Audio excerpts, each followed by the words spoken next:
Ô, Fabi, a gente que está aqui, são 100 dias, né? 100 dias. A gente não imaginava que ia passar tão rápido esse conflito, hoje com 100 dias. E aí eu vou aproveitar e eu queria falar justamente sobre os efeitos econômicos, o desdobramento, o governo, a tropa russa ocupando 20% do território ucraniano.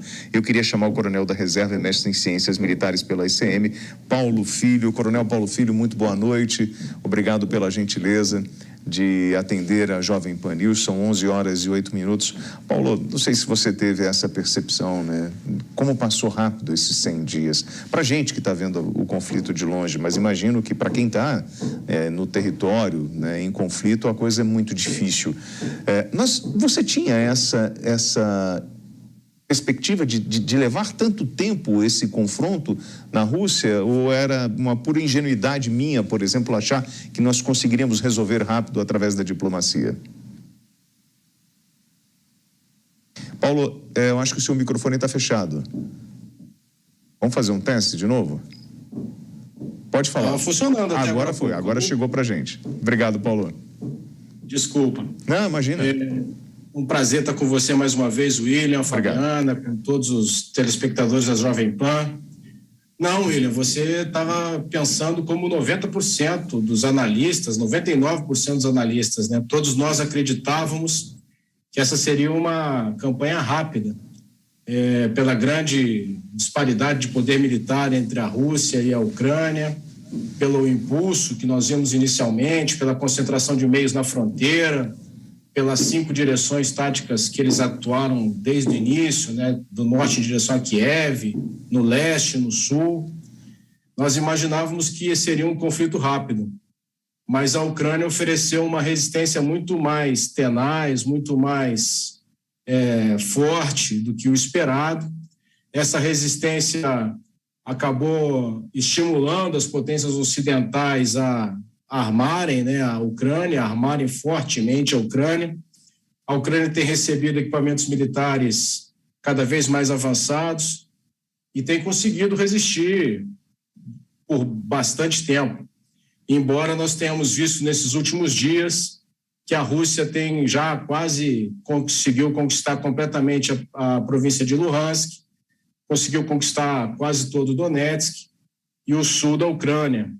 No início dessa guerra, a Rússia tinha 40 e poucos mil quilômetros quadrados, que era aquela parte que tinha sido conquistada em 2014, né, das províncias rebeldes, da Crimeia, e hoje essa área triplicou praticamente 20% do território ucraniano, como o próprio presidente Zelensky já declarou hoje, inclusive.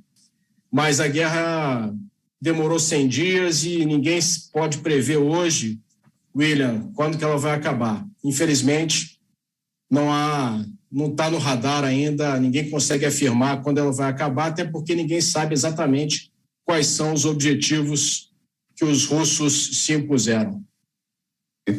Paulo, boa noite. Não sei se você viu a declaração na mídia russa, eles dizendo que eles só vão parar quando chegar à Inglaterra. Eu vi isso, foi um programa de televisão, né? Isso é uma figura de retórica, né? Evidentemente que eu não acredito que eles vão querer chegar até a Inglaterra, porque isso implicaria estender a guerra para a OTAN e ninguém imagina que isso esteja nos planos da Rússia. O que se especula, né? Quais seriam os objetivos russos? Os russos hoje dominam completamente a saída para o Mar de Azov, dominam o Mariupol, que é o mais importante porto de controle desse Mar de Azov, praticamente controlam a foz do rio Dnieper. O rio Dnieper ele tem um papel muito importante, é um rio navegável. A maior parte da produção agrícola chega nos portos do sul, especialmente no porto de Odessa, pelo rio Dnieper.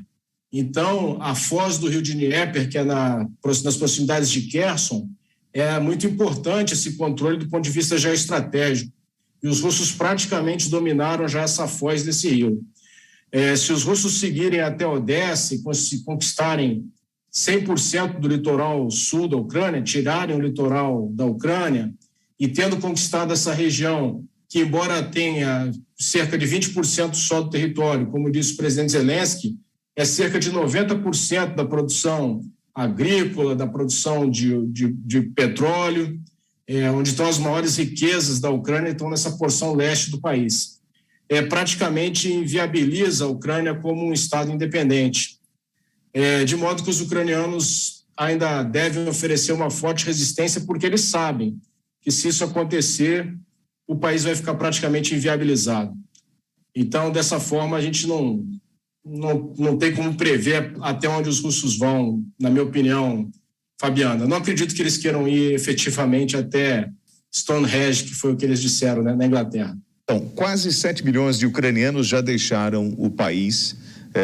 Encarregado de negócios da Ucrânia diz que Rússia usa armas proibidas. A gente tem uma reportagem da Yasmin Costa, eu queria que você acompanhasse com a gente, Paulo.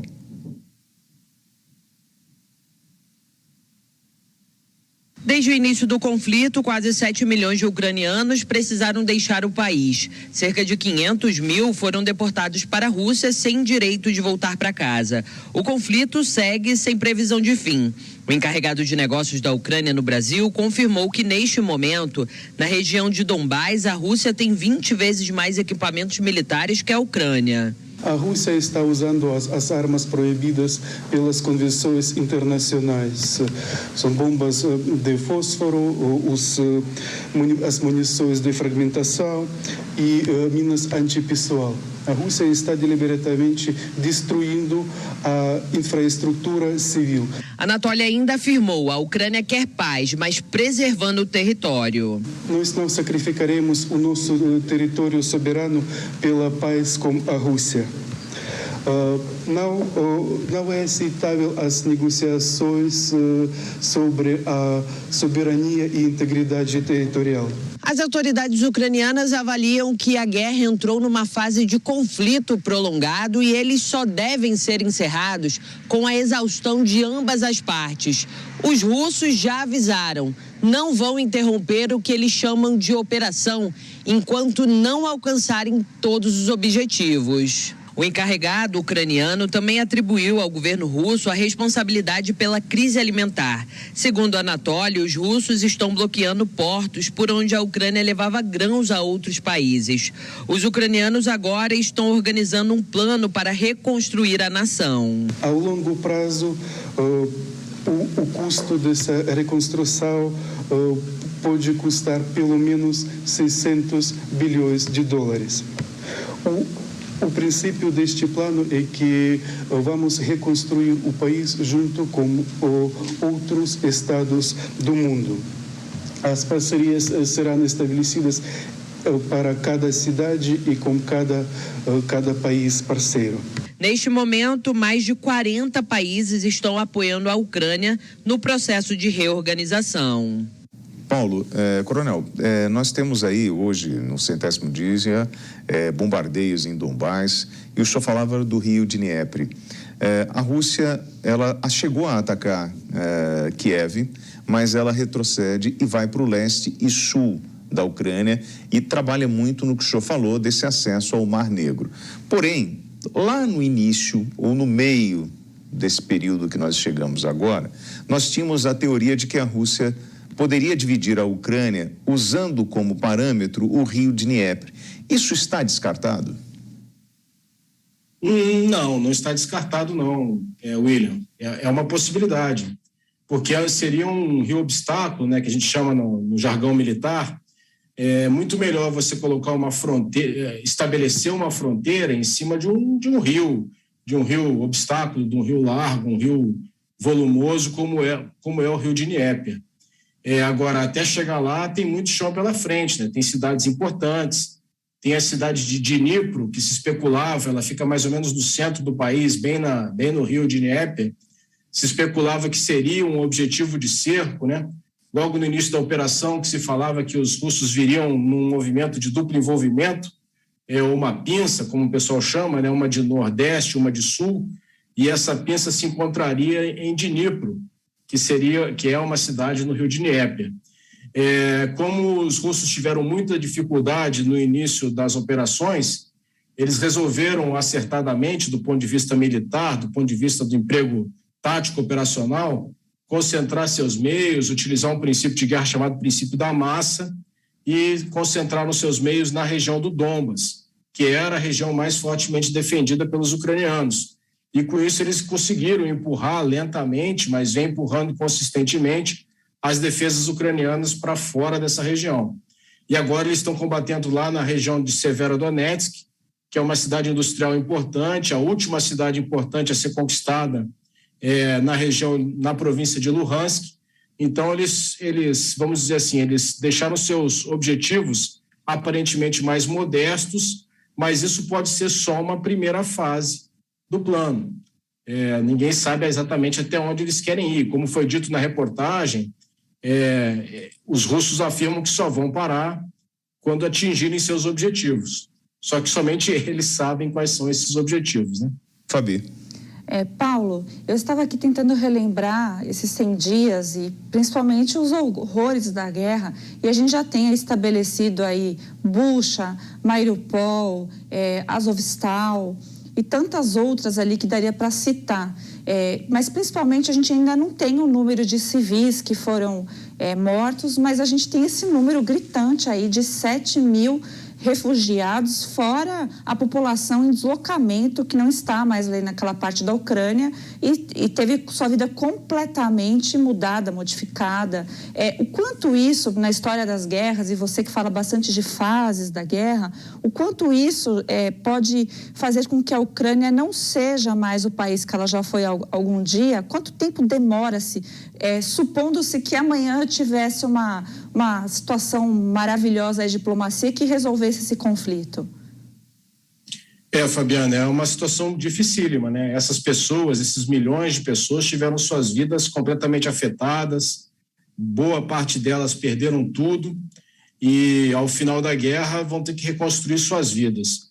Nós temos um exemplo histórico, Fabiana, de uma reconstrução relativamente rápida, à base de muito dinheiro, que foi o Japão. O Japão foi completamente destruído, especialmente Hiroshima e Nagasaki, mas não só Hiroshima e Nagasaki, outras cidades, a própria capital Tóquio foi muito pesadamente bombardeada pelos americanos, várias cidades importantes japonesas foram completamente destruídas e com o dinheiro americano, depois da guerra, o Japão se reconstruiu. Isso aconteceu com Berlim, isso aconteceu com várias capitais da Europa. Tudo depende da quantidade de dinheiro que vai ser aplicada. Mas, como eu disse, se a situação final da guerra significar que a Ucrânia perdeu a saída para o Mar Negro, se tornou o que a gente chama um estado mediterrâneo, ou seja, sem saída para o mar, e se ela perdeu o leste do país, que é onde estão suas reservas de petróleo, a sua parte industrial, a Ucrânia vai ter sérias dificuldades para se reestabelecer como uma nação nos mesmos níveis de desenvolvimento, né, financeiro, econômico-financeiro que ela tinha antes. Mas então isso passa por uma série de fatores, Fabiana. Como vai terminar a Ucrânia, né? Qual vai ser a parte da Ucrânia que eles vão conseguir manter, se eles vão conseguir manter como estavam antes da guerra, ou seja, recuperar tudo que perderam até agora ou não. E depois, se eles vão ter o apoio, qual será o apoio financeiro que eles vão ter, passa por vários fatores. Mas uma coisa nós podemos ter certeza, fácil não será. Não, então, e você fala sobre a conquista do acesso ao Mar Negro, mas aquele trecho de Odessa a Kherson, a gente ainda não conseguiu, eles não conseguiram avançar por completo. É o único ponto que nós temos de acesso do exército ucraniano até o Mar Negro, não é isso? Sim, Odessa ainda está sob controle. Então, por que tanta dificuldade, Paulo, ali naquele ponto? Porque os russos não priorizaram aquela parte, William. Eles agora estão concentrados, como eu disse, na região do Donbas, né? Porque eles não tiveram capacidade, na verdade. Eles até tentaram no início. Você se lembra que no início havia um eixo, né, uma seta, que a gente via aquelas setas atacando a Ucrânia, vinha uma seta de sul, que era para aquela região, toda aquela região, inclusive Odessa. Vinha uma seta de leste, depois uma seta de nordeste, lá em Kharkiv, e uma seta de norte, lá em Kiev. Eles eliminaram todas essas setas e deixaram só a seta de leste. Concentraram, emassaram todo o seu poder de combate para que eles tivessem mais capacidade de fazer a ofensiva ser exitosa. Então... Nada impede que, após eles conquistarem, se eles conseguirem conquistar a região de Luhansk e Donetsk, que eles aí sim partam para Odessa. É uma possibilidade, é uma grande possibilidade, inclusive. Você acredita que Putin pode usar desse armamento nuclear, em função de hoje, do que ele tem disponível, né, de intensidade, justamente para acelerar o processo de tomada de território? William, eu só acredito que isso aconteça se o presidente Putin não tiver nenhuma outra alternativa. Ele não pode perder essa guerra. O presidente Putin não pode, ele, pessoalmente, politicamente, para ele, perder a guerra pode significar perder o poder na Rússia, porque seria uma situação para ele inimaginável, depois de uma guerra que ele começou, que causou tantas mortes, causou tanto sofrimento a um país, até então irmão, né, a Ucrânia, vamos lembrar. O próprio presidente Putin disse que a Ucrânia e a Rússia são uma coisa só. Muitos russos têm parentes ucranianos. Então, essa guerra é uma guerra que está causando muito sofrimento. Então, se ele tiver a ponto de perder, de não conquistar seus objetivos, aí sim pode ser que ele use um armamento nuclear tático, um armamento um armamento nuclear que tem um poder destruidor relativamente pequeno. Agora, se ele fizer isso, ele vai ficar completamente isolado no cenário mundial. Nenhum país vai apoiar esse tipo de ação. Isso é um tabu nas relações internacionais. Nem mesmo a China, nem mesmo a Índia vão ter capacidade, vão ter liberdade de ação para apoiar o emprego de um armamento nuclear. É muito difícil isso. Então, o presidente Putin ficaria, na minha opinião, nessa hipótese, que por enquanto é remota, completamente isolado. Por isso, eu não acredito que, se ele tiver alguma possibilidade de vitória utilizando somente meios convencionais, que ele fizesse isso, que ele usasse armamento nuclear, não. Paulo, agora falando um pouco aqui do Ocidente, o quanto você acha que o presidente Biden e os americanos, de forma direta, estão influenciando para a manutenção do conflito? Essa guerra, Fabiana, ela se transformou, sem dúvida nenhuma, em uma guerra por procuração. Então, ela não é uma guerra somente entre russos e ucranianos, né? Ela pode até ter começado na primeira semana, nos primeiros 10 dias, entre Rússia e Ucrânia. Mas, a partir do momento que o Ocidente percebeu que os ucranianos iriam oferecer uma defesa obstinada, como ofereceram, ela se transformou numa guerra por procuração, em que o Ocidente, evidentemente, os norte-americanos, especialmente, usam para enfraquecer o presidente Putin, para infligir uma derrota à Rússia. Isso aí é inegável, né? Então, na medida que o Ocidente oferece esse armamento, ele prolonga a guerra, ele atende aos interesses ucranianos, os ucranianos querem isso, né? Os ucranianos não querem ceder o terreno, mas atendem também um objetivo geoestratégico, geopolítico, melhor dizendo, norte-americano, que é enfraquecer um líder que é considerado inimigo, né? A Rússia é considerada, e está escrito isso nos documentos de defesa norte-americanos. Na última estratégia de defesa norte-americana, os americanos escreveram no documento claramente que eles têm 4 inimigos: Rússia, China, Coreia do Norte e Irã. Bom, vamos lá. Você falou sobre o uso do armamento convencional e sobre essa situação da especulação sobre a possibilidade do uso de uma arma nuclear. Mas o armamento convencional, ele não é tão letal, mesmo que a longo prazo ele leva mais tempo em função do avanço da tropa, mas ele também, ele é cruel, ele é letal, ele é feroz na sua atividade. Enfim, é mais tempo, mais dor. E que cálculo é esse que um general, um grande combatente faz para tomar a decisão de usar ou não usar? Você fala assim, a hora que ele vai ver que ele vai perder a guerra. Mas que momento é esse que se toma a decisão? William, um general francês chamado André Boffre, ele estabeleceu uma espécie de fórmula matemática para dizer como é que se dava, para responder essa sua pergunta aí. Essa sua pergunta, ela é basicamente a seguinte: qual é a intensidade do impulso estratégico que o Exército vai tomar? O impulso estratégico é isso: eu vou atuar só com a diplomacia, é um impulso estratégico baixo. Eu vou agir com coerção, ou seja, eu vou fazer uma coerção econômica, vou impor sanções econômicas, eu subi um pouquinho o nível do meu impulso estratégico. Eu vou fazer uma concentração de meios na fronteira, vou fazer bombardeios, eu já subi um pouco mais. Eu parti para uma ofensiva, fiz o ataque, eu fui para o conflito armado, eu estou no máximo. Empreguei o arsenal nuclear, aí eu fui para o nível 100%. Então, isso é chamado impulso estratégico. Bom, o general Boffre falou que o impulso estratégico é diretamente proporcional a 3 fatores: forças materiais, forças morais e liberdade de ação.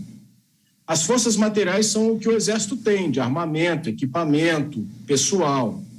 As forças morais são a vontade de lutar, a nobreza da causa. O soldado identifica aquilo ali como uma causa que se deve lutar. Então, por exemplo, fica muito fácil ver a força moral do ucraniano. O ucraniano está lutando pela pátria dele, pela casa dele, pelo país dele. Já para o russo, a força moral é mais difícil, ele é um invasor.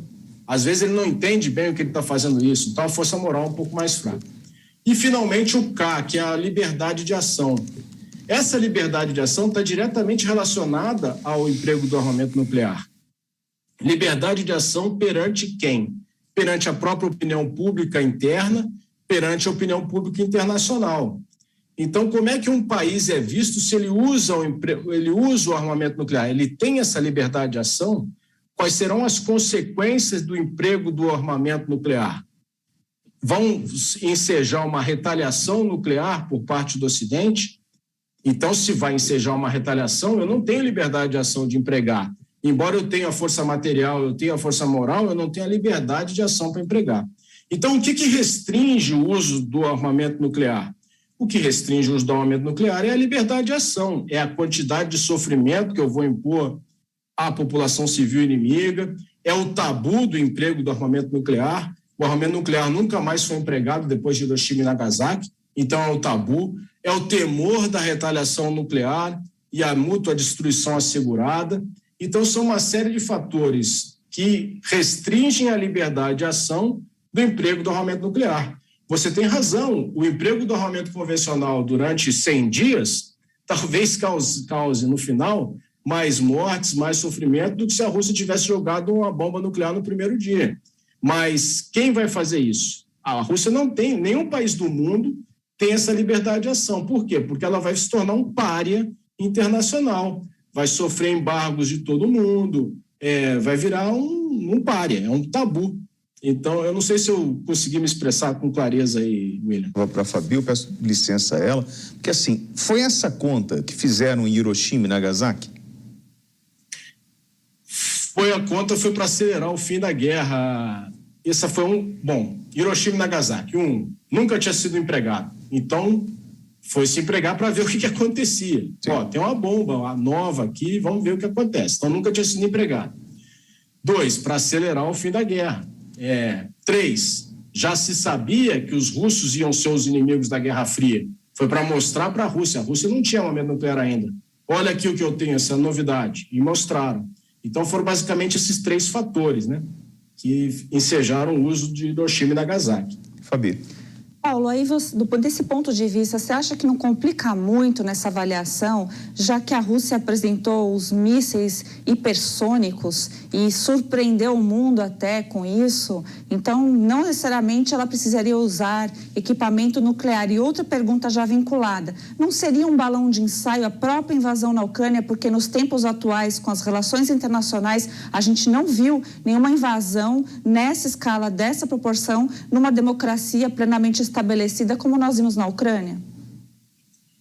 Bom, Fabi, essa sua pergunta é muito boa. O míssil hipersônico, na verdade, ele pode levar na sua cabeça de guerra, né, na ogiva, ou um armamento nuclear ou um armamento convencional.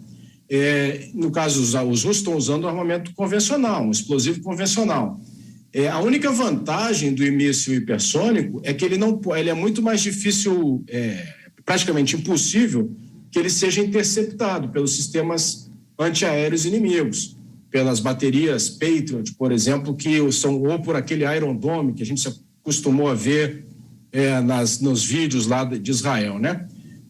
Mas, assim, do ponto de vista do efeito no alvo, a diferença não é tão grande. Então, ela é uma arma, o russo usa para mostrar, né? Eu tenho e eu posso usar armamento nuclear, ok. Mas ela não faz tanta diferença assim no nível tático do campo de batalha na Ucrânia. E o que você falou desse balão de ensaio, né? O que surpreendeu o mundo na invasão que a Rússia fez da Ucrânia foi justamente esse ineditismo. Desde a Carta da ONU, que uma guerra de conquista de território, ela é uma guerra ilegal. Então, não se esperava que acontecesse isso no coração da Europa em pleno século XXI. Um país soberano invadiu um outro país soberano. Nós temos que lembrar que as fronteiras internacionais da Ucrânia eram reconhecidas pela Rússia. Nós temos que lembrar que em 1994 houve um memorando de Budapeste em que os ucranianos devolveram o armamento nuclear para a Rússia, né? O armamento nuclear que era da União Soviética, que tinha ficado na Ucrânia, foi devolvido para a Rússia em 94, com um compromisso assinado pelos russos, reconhecendo o território ucraniano e se comprometendo a nunca atacar e nem coagir economicamente a Ucrânia. Então, a invasão da Ucrânia nesse sentido foi muito surpreendente, muitíssimo surpreendente. Naquela conta que eu falei da fórmula de Boffre, o presidente Putin julgou que ele tinha impulso estratégico, ele tinha forças materiais, tinha forças morais e tinha liberdade de ação. E realmente tinha, tanto tinha que fez. Agora, vamos ver como é que tudo isso vai acabar, se isso vai acabar favorável ou desfavorável à Rússia. Por exemplo, a entrada da Finlândia e da Suécia para a OTAN foi um efeito colateral altamente indesejado para a Rússia, na minha opinião. Então, será que lá no final ele vai ter os ganhos que ele queria ter do ponto de vista geopolítico que ele planejava no início? É uma pergunta que será respondida ao fim da guerra. Eu tenho sinceras dúvidas. Eu acho que ele vai ter mais perdas do que ganhos. E aí, Paulo, Fabi toca nesse ponto do míssil hipersônico, né? Os Estados Unidos também, no mês passado, testaram e com sucesso esse tipo de equipamento. No fundo, a principal rivalidade está entre Estados Unidos e Rússia e no meio nós temos a Ucrânia como território estratégico? No fundo, porque a própria alegação que o presidente Putin usa para invadir a Ucrânia é a de que a Ucrânia estaria se ocidentalizando, que a Ucrânia estaria caminhando em direção à União Europeia, que a Ucrânia estaria caminhando para se associar à OTAN. Então, é um sentimento de perda, né? A Ucrânia, do ponto de vista do presidente Putin e de muitos russos, é um território que sempre deveria ter sido Rússia, né? Não teria o direito de ser uma nação soberana. Então, ele assiste essa aproximação da OTAN, das fronteiras da Rússia como uma ameaça e se contrapõe a isso. Então, na verdade, ele não está se contrapondo à Ucrânia, ele está se contrapondo ao Ocidente. Então, no fundo, é sim uma guerra entre Rússia e Estados Unidos, não diria, mas entre Rússia e OTAN. Coronel da Reserva e mestre em Ciências Militares para ECM, Paulo Filho. Paulo, muito obrigado mais uma vez pela participação aqui no Headline News, no quadro Especial Guerra. Tenha um bom descanso e obrigado pela sua contribuição. Foi um grande prazer, William e Fabiana. Espero que a gente não esteja aqui nos 200 dias, viu, William? Espero que já tenha acabado, sinceramente. Essa é a expectativa. Boa noite a todos. Boa noite, bom descanso para o senhor. São